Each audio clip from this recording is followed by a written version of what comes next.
और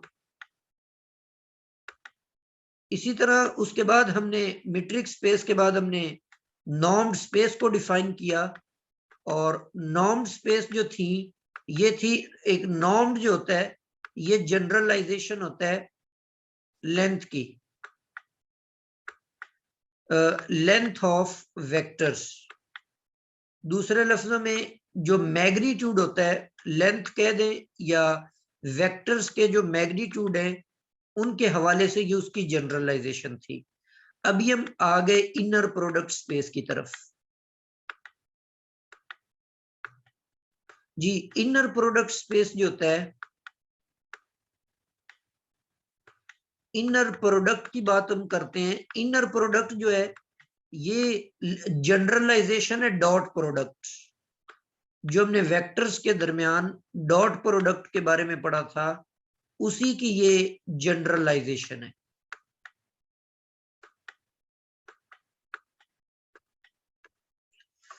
तो इसको हम स्टार्ट करते हैं। Let X be a linear space. X आपके पास एक वेक्टर स्पेस है over the field F. X हमारे पास एक फील्ड के ऊपर, ये पहले हम इनर प्रोडक्ट को डिफाइन कर रहे हैं। N inner product in x is a function. ये एक फंक्शन होता है एक्स क्रॉस, इसको हम इस स्पेशल वे से डिनोट करते हैं ट्राइंगुलर ब्रैकेट्स को यूज करके। फर्स्ट डॉट का मतलब है यहाँ पे कोई फर्स्ट एलिमेंट आएगा, और सेकंड डॉट का मतलब है यहाँ पे कोई सेकंड एलिमेंट आप लेंगे। तो मतलब 2 एलिमेंट्स आप पिक करेंगे और जो उनका आंसर है वो आपको फील्ड में मिलेगा, सेटिस्फाइंग द फॉलोइंग कंडीशंस। ये जो फंक्शन है ये कुछ कंडीशंस को सेटिस्फाई करेगा।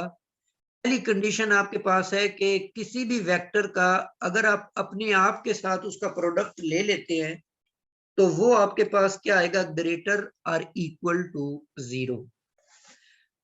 अब यहां पर वो जो डॉट प्रोडक्ट हमने वेक्टर्स के अंदर पढ़ा था, उसको अगर आप देखें तो उसकी डेफिनेशन कुछ इस तरीके से थी कि A dot B, A dot B जो होता है वो आपके पास इक्वल होता है ए बी कॉस थीटा।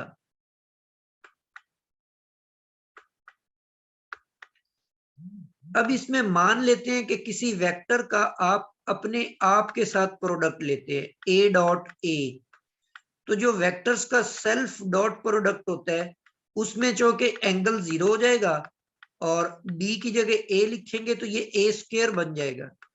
अब ये जो ए स्क्वायर है मैग्नीट्यूड का स्क्वायर, तो ये जाहिर बात है ग्रेटर और इक्वल टू 0 होता है। ठीक है, 0 ये उसी सूरत में मुमकिन होगा, आगे इसकी वजाहत भी है कि इनर प्रोडक्ट 0 उसी सूरत में होगा जब वो वेक्टर खुद 0 होता हो। ठीक है, तो ये डॉट प्रोडक्ट की प्रॉपर्टी जो है ये इसको सेटिस्फाई कर रही है, इस कंडीशन को। जी, इसी तरह x प्लस वाई और z, इसको भी अगर आप देखें उस सेंस में कि आपने 2 वेक्टर्स लिए, a प्लस बी ले लेते हैं और इसका आप डॉट प्रोडक्ट लेते हैं a प्लस बी का, किसके साथ आप इसका डॉट लेते हैं, किसी तीसरे वेक्टर c के साथ। तो आप देखें a का डॉट c से लिया जाएगा, a डॉट c, और प्लस इसमें क्या आएगा, प्लस बी डॉट सी आ जाएगा।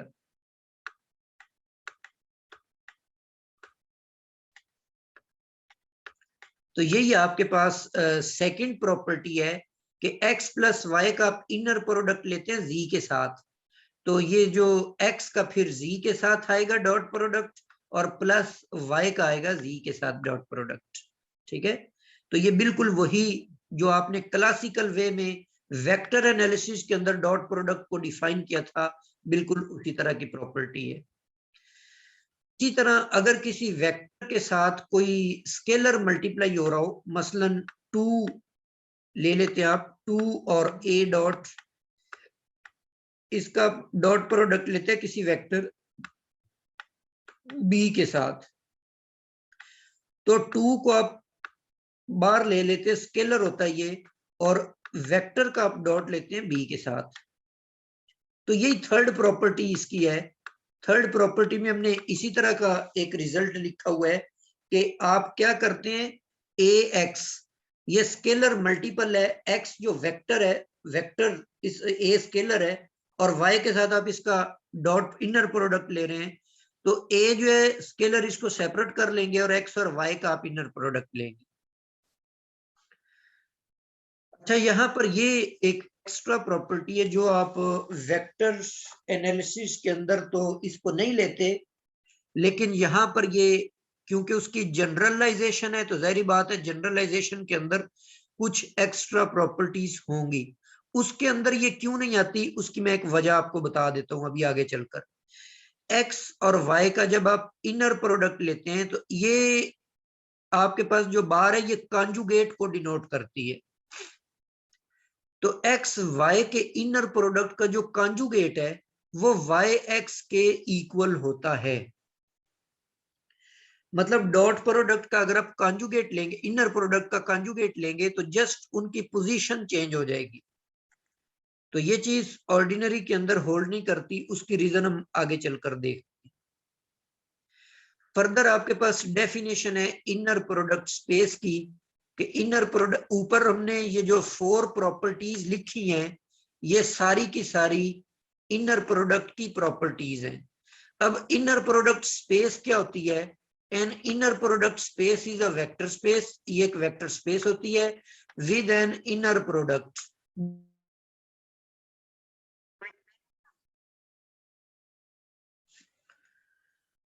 जी यहां पर हम बात कर रहे थे इनर प्रोडक्ट स्पेस की, कि N inner product space is a vector space x with N inner product defined on it. मतलब अगर आपके पास एक वेक्टर स्पेस एक्स है उसके ऊपर आप इनर प्रोडक्ट को डिफाइन कर देते हैं तो ये आपके पास इनर प्रोडक्ट स्पेस बन जाएगी।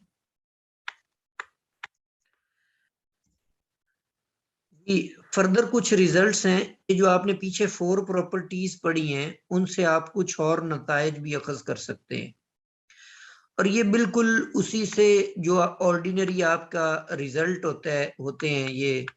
मसलन जैसे ये एक वेक्टर का स्केलर मल्टीपल है और इसके अंदर आपने एक और ऐड किया हुआ है बी, और स्केलर है और इसके साथ एक बी वेक्टर है, और इसके साथ ही आप क्या कर लेते हैं कि एक डॉट, इसका डॉट प्रोडक्ट आप लेते हैं किसी वेक्टर सी के साथ। तो बेसिकली होता क्या है कि ये जो ए स्केलर है इसको तो हम एज इट इज छोड़ देते हैं और एक हम डॉट लेते हैं किसके साथ, सी के साथ। इसी तरह आगे प्लस बी आ जाता है, बी स्केलर है तो कैपिटल बी जो वेक्टर है उसका हम डॉट लेते हैं सी के साथ, बी डॉट सी। तो इसी को यूज करते हुए हमने यहाँ पर ये फर्स्ट प्रॉपर्टी मैंने लिखी हुई है इनर प्रोडक्ट स्पेस की, हम ये प्रॉपर्टी बना लेते हैं। इसी तरह सेकंड प्रॉपर्टी है कि अगर कोई एक वेक्टर भी जीरो हो जाता है आपके पास तो वो जो डॉट प्रोडक्ट होता है ये इनर प्रोडक्ट होता है वो आपके पास जीरो आ जाता है। वैसे यहाँ पर अगर आप इसको प्रूफ करना चाहते हैं तो भी इनके सिंपल से प्रूफ है। जैसे अभी फर्स्ट प्रॉपर्टी को अगर आप with the definition of inner product space करना चाहते हैं तो ए एक्स प्लस बी वाई है और इसके साथ आगे एक जी वेक्टर लिखा हुआ है। अब यहाँ पर जो बाय डेफिनेशन है सेकंड प्रॉपर्टी, इसकी डेफिनेशन में जो सेकंड प्रॉपर्टी है इसको यूज करेंगे कि x प्लस वाई और z हो तो हम, तो अगर हम इसको यूज कर लेते हैं तो इसके अकॉर्डिंग फर्स्ट वेक्टर आपके पास ए एक्स है तो ए एक्स का आप इनर प्रोडक्ट लेंगे z के साथ। इसी तरह प्लस बी वाई का आप इनर प्रोडक्ट लेंगे z के साथ। अब यहाँ पर थर्ड प्रॉपर्टी यूज करेंगे जो पहले आपने पढ़ी कि यहाँ पे कोई स्केलर हो तो स्केलर को आप आउटसाइड ले लेते हैं तो ये आपके पास x और z का इनर प्रोडक्ट आ जाएगा। और इसी तरह यहाँ पर बी आ जाएगा, तो बी को आप आउटसाइड ले लेते हैं तो ये आपके पास y और z आ जाते हैं। ठीक है, तो इस तरीके से इसी तरह अगर आप सेकंड प्रॉपर्टी को प्रूफ करना चाहते हैं तो उसमें एक वेक्टर 0 दिया हुआ है और 0 एक स्केलर होता है। अब यहाँ पर इस 0 को लिखा जा सकता है, इसको हम इस तरीके से राइट कर सकते हैं कि ये 0 है, इसके साथ हम कोई वेक्टर्स x ले लेते हैं। ठीक है, अब यहाँ पर वो स्केलर वाली प्रॉपर्टी यूज करते हुए इस स्केलर को आउटसाइड लिख सकते हैं और यहाँ पर आपके पास x, x आ जाता है। तो 0 के साथ जो चीज भी मल्टीप्लाई होती है वो 0 हो जाती है, तो इसीलिए इसका रिजल्ट 0 आ जाएगा।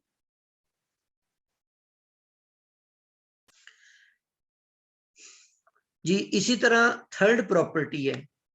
अब एक प्रॉपर्टी ये थी कि x के साथ जो फर्स्ट कंपोनेंट है उसके साथ a लिखा हो तो उस a को तो आउटसाइड ले आते हैं, लेकिन अगर सेकंड वेक्टर के साथ कोई स्केलर लिखा हो तो उसको अगर आप आउटसाइड लाएंगे तो उसके साथ कॉन्जुगेट लाजमी आएगा, कॉन्जुगेट उसके साथ जरूर आ जाएगा।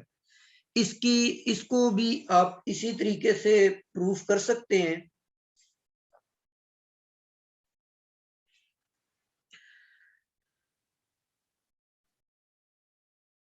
जी इसको अगर आप प्रूफ करना चाहते हैं तो आप ऐसा कर लें कि x और ए वाई, यहां पर हम फोर्थ जो प्रॉपर्टी हमने पढ़ी कि अगर आप इसके ऊपर कॉन्जुगेट ले लेते हैं तो कॉन्जुगेट का मतलब होता है कि अगर इसको आप ओपन करना चाहते हैं तो ये ए वाई आ जाएगा और यहां पर आपके पास जो है वो x आ जाएगा। तो इसके ऊपर कॉन्जुगेट नहीं आएगा और यहाँ पर अगर आप a को आउटसाइड ले आते हैं तो ये a आ जाएगा बाहर, क्योंकि ये फर्स्ट कंपोनेंट और ये y और x होएगा। ठीक है, तो कॉन्जुगेट का अगेन कॉन्जुगेट लिया जाए तो वो कॉन्जुगेट खत्म हो जाता है, इसीलिए अगर आप दोबारा कॉन्जुगेट लेंगे तो ये आपके पास x और ए वाई आएगा और दूसरी साइड पे ये राइट हैंड साइड पे अगर आप इनके कॉन्जुगेट्स लेंगे a कॉन्जुगेट आ जाएगा और y और x का जो कॉन्जुगेट है वो कैसे ओपन होगा, उनकी पोजीशन आप बदल देंगे। तो इस तरीके से आपने इस प्रॉपर्टी थर्ड प्रॉपर्टी को भी इजीली प्रूफ कर लिया। इसी तरह अगर आप फोर्थ प्रॉपर्टी को प्रूफ करना चाहते हैं तो उसका भी इजी सा प्रूफ है with the help of conjugate. जैसे फोर्थ प्रॉपर्टी में अब हमें दिया हुआ है कि एक फर्स्ट वेक्टर x है और ए वाई है और प्लस बी जी है। तो अगर आप इसको प्रूफ करना चाहते हैं तो इसका कॉन्जुगेट ले लेते हैं। तो कॉन्जुगेट लेने से फायदा क्या होता है कि जो सेकंड प्लेस पे आपके पास वेक्टर होता है उसको आप पहले लिख लेते हैं ए वाई प्लस बी जी और x जो है वो आपके पास बाद में चला जाएगा। अब इसी के ऊपर ये जो फर्स्ट थ्योरम आपके पास फर्स्ट रिजल्ट लिखा हुआ है इसको अगर आप इस्तेमाल करें तो इसको यूज करने से ये इसको लिखा जा सकता है a और y और x आ जाएगा और इसके अलावा b और zx आ जाएगा।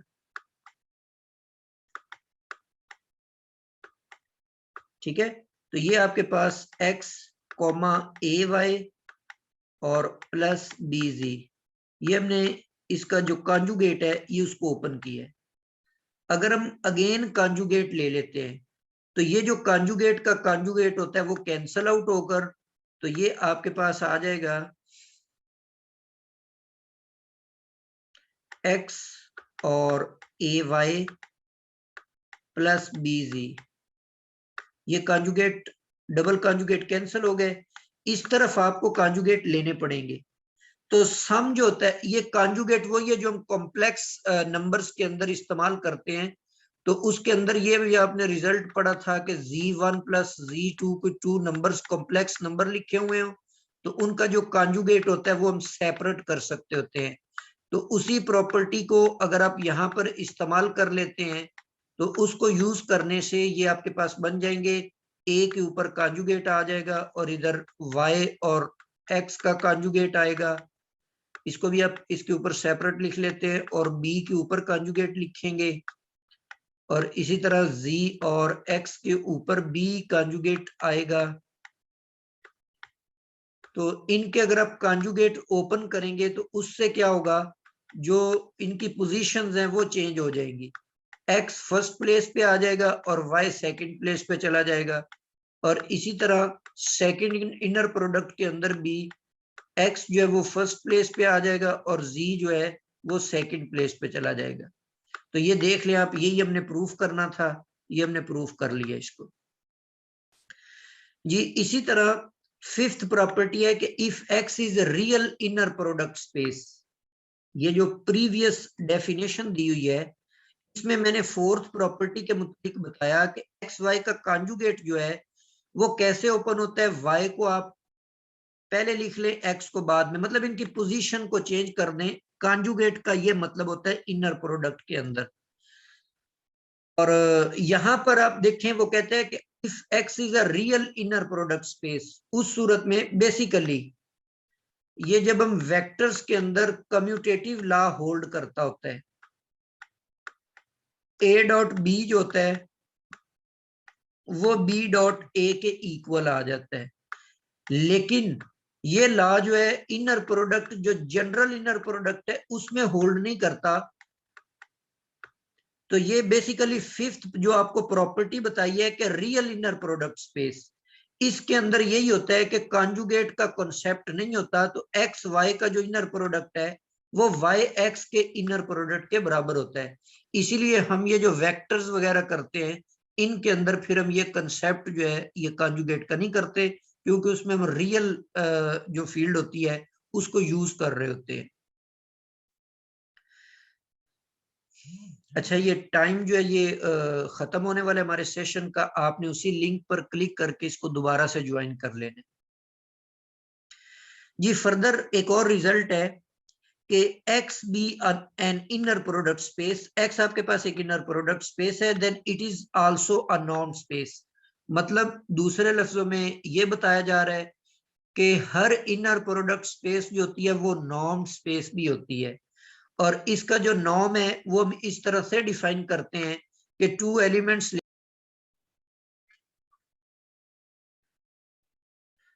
जी, हम ये बात कर रहे थे कि कोई भी इनर प्रोडक्ट स्पेस जो होती है वो एक नॉर्म स्पेस भी होती है। उसका जो नॉर्म है वो हम इस तरह से डिफाइन करते हैं कि, सॉरी यहाँ पे y नहीं आता, यहाँ पे x आ जाता है, कि किसी एलिमेंट का हम सेल्फ इनर प्रोडक्ट लेते हैं और साथ में इसका स्क्वायर रूट ले लेते हैं और ये उस नॉर्म के इक्वल होता है। तो ये आपके पास इस तरीके से आप इनर प्रोडक्ट स्पेस की मदद से नॉर्म डिफाइन कर सकते हैं। हर एक जो नॉर्म स्पेस और ये नॉर्म इनर प्रोडक्ट स्पेस होती है वो एक नॉर्म स्पेस भी होती है। लेकिन जो नॉर्म स्पेस है वो इनर प्रोडक्ट स्पेस नहीं भी हो सकती, उसकी एग्जांपल हम आगे चलकर देखेंगे। अब जब हमने नॉर्म स्पेस वाला चैप्टर पढ़ा था तो उसमें हमने ये देखा था कि जो नॉर्म स्पेस होती है वो मीट्रिक स्पेस भी होती है। तो इसका मतलब है कि एक इनर प्रोडक्ट स्पेस जो होती है ये मीट्रिक स्पेस भी होती है। इसका मीट्रिक कैसे डिफाइन करते हैं, let X be inner product space, then it is also a metric space with the metric d defined by this। मतलब वही तरीकेकार के नॉर्म से आप मीट्रिक बना, इनर प्रोडक्ट स्पेस की मतलब से उसका मीट्रिक बना सकते हैं। तो इसका मतलब है कि हर एक inner product space metric space भी होती है, लेकिन हर metric space inner product space नहीं हो सकती। काउंटर एग्जांपल इन दोनों की हम नेक्स्ट लेक्चर में देखेंगे। फर्दर हमारे पास कुछ इंपॉर्टेंट रिजल्ट्स हैं। सबसे पहले हमारे पास है काशे-शार्स इनइक्वालिटी। ये काशे-शार्स इनइक्वालिटी हमने इससे पहले भी देखी थी। उसमें नॉर्म स्पेसिस के अंदर जब हम नॉर्म स्पेसिस को प्रूफ कर रहे थे तो वहां भी हमने इसको देखा था, लेकिन उस वक्त यहाँ ये वेक्टर्स और नॉर्म की शक्ल में है, वहां पर ये इसकी फॉर्म जो है वो कोई और शक्ल में थी। तो यहाँ पर इसकी काशे-शार्स इनइक्वालिटी जो है ये इसकी स्टेटमेंट है। नेक्स्ट हमारे पास है पैरेललोग्राम लॉ। पैरेललोग्राम लॉ क्या होता है? तो ये हमने एलिमेंट्री लेवल की जो ज्योमेट्री है उसके अंदर ये बात देखी कि अगर आपके पास एक पैरेललोग्राम होती है तो आप ऐसा करते हैं, इसके डायगोनल्स ले लेते हैं। ये इसका एक डायगोनल है और ये उसका दूसरा डायगोनल है। तो करना ये होता है, फर्ज कर लें कि ये आपके पास कोई पॉइंट ए है और ये आपके पास बी है और ये पॉइंट सी है और ये पॉइंट आपके पास डी है। तो इसमें ये जो डायगोनल है ए से सी तक, ए से सी तक का डायगोनल का स्क्वायर लेंगे, प्लस इसमें करेंगे बी और डी वाला डायगोनल है इसका स्क्वायर करेंगे। तो डायगोनल्स के स्क्वायर्स का सम जो होगा वो इक्वल होगा 2 times the sum of square of its sides. ये साइड इसकी ले लें ए बी और एक ये इसकी साइड बी सी। तो दूसरी साइड पे आप क्या लिखते हैं, ए बी का स्क्वायर और प्लस इसमें ले लेते हैं बी और सी का स्क्वायर। तो इसी तरह इनर प्रोडक्ट स्पेस के अंदर भी आप ये पैरेललोग्राम लॉ ले सकते हैं। उसको हम इस तरह से लिखेंगे, x प्लस वाई एक डायगोनल है, x माइनस वाई उसका दूसरा डायगोनल है। तो इसी तरह ये x एक साइड है, यहाँ पे y आता है, तो y का नॉर्म का स्क्वायर 2 टाइम्स, ये 2 यहाँ से कॉमन लेकर रिजल्ट को आप इस तरह से भी लिख सकते हैं। फर्दर आपके पास एक और थ्योरम की स्टेटमेंट है। अगर x आपके पास रियल इनर प्रोडक्ट स्पेस है, ये वाला रिजल्ट कब ट्रू होल्ड होगा? जब ये आपके पास एक रियल इनर प्रोडक्ट स्पेस होगी। तो इनर प्रोडक्ट को आप इस तरह से डिफाइन कर सकते हैं कि x प्लस वाई का जो स्क्वायर है माइनस x माइनस वाई का जो स्क्वायर है, इनके डिफरेंस को आप 4 से डिवाइड कर दें तो वो इनर प्रोडक्ट बन जाएगा। तो इनको आप इजीली प्रूफ कर सकते हैं। इसी तरह नेक्स्ट आपके पास है पोलराइजेशन आइडेंटिटी। एक्स आपके पास कोई भी कॉम्प्लेक्स इनर प्रोडक्ट स्पेस है, तो ये जो आइडेंटिटी है एक्स वाई का inner product equal to 1/4 X plus Y norm का square minus X minus Y norm का square plus iota X plus iota Y.